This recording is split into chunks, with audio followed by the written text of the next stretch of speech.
what if I told you that trying to make the absolute perfect, flawless career choice is actually the exact thing that is completely destroying your long-term trajectory? Yeah, it's a terrifying thought. It really is.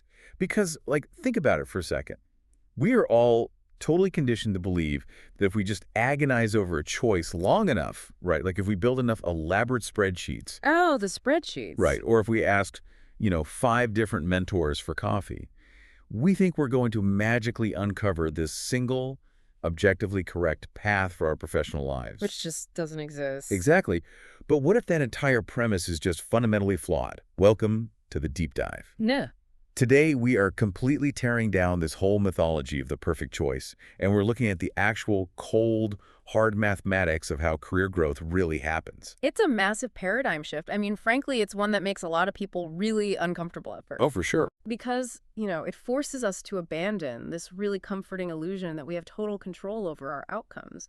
And the reality is we don't. We only ever have control over our processes. I love that. Okay, let's unpack this, because we got our hands on a really fascinating internal strategy document. This is from the EY collection, specifically their Leadership and Strategy Weekly drop, and it's dated August 22, 2026. It's a goldmine of a document. It really is. And the mission for our deep dive today is incredibly specific. We're going to explore the exact decision-making frameworks that literally separate the top 1% of leaders from everyone else. Yeah. We're pulling these mental models from super investors, from military strategy, and even cognitive science. And the ultimate goal is to give you, the listener, the actual cognitive machinery you need to accelerate your own career without just completely burning out in the process. What's fascinating here is how this EY document treats career management overall. I mean, it just completely strips away that romanticized notion that professional success is just a series of lucky breaks. Right, the whole right place, right time myth. Exactly. It completely dispels Yeah. that, or the idea that you have to rely on some mystical gut instinct that apparently only Fortune 500 CEOs are born with. Like it's a superpower or something. Right.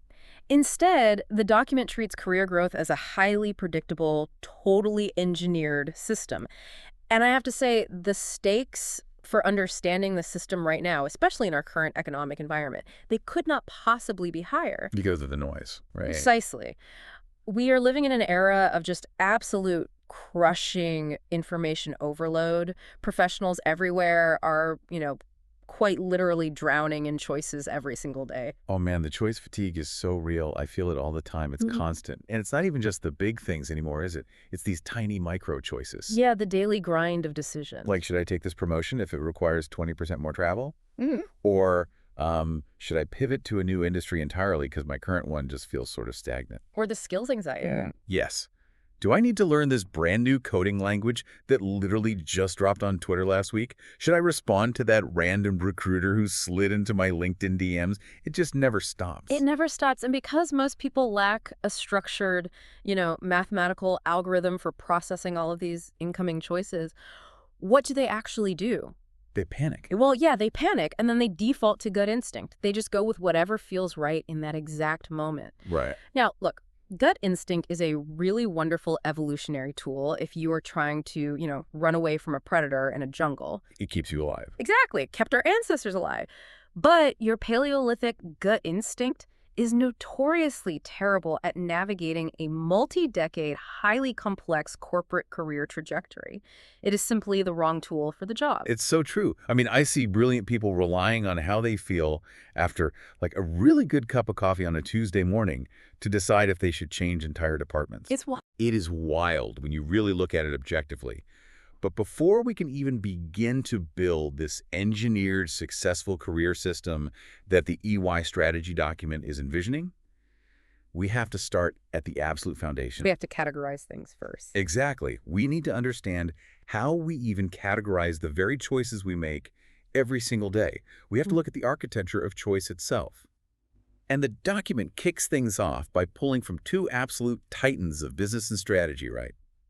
Jeff Bezos and Warren Buffett. Yeah, two radically different thinkers. I mean, they operate at completely different speeds. Yeah. But what's brilliant is that when you combine their two frameworks, you get this remarkably robust, almost impenetrable filter for your daily decision-making. So let's start with Bezos. Now, obviously Bezos is famous for a lot of things, but internally at Amazon, His decision classification system is kind of legendary. It's the core of their culture. Yeah. He basically splits all choices into two distinct categories, type 1 versus type 2 decisions.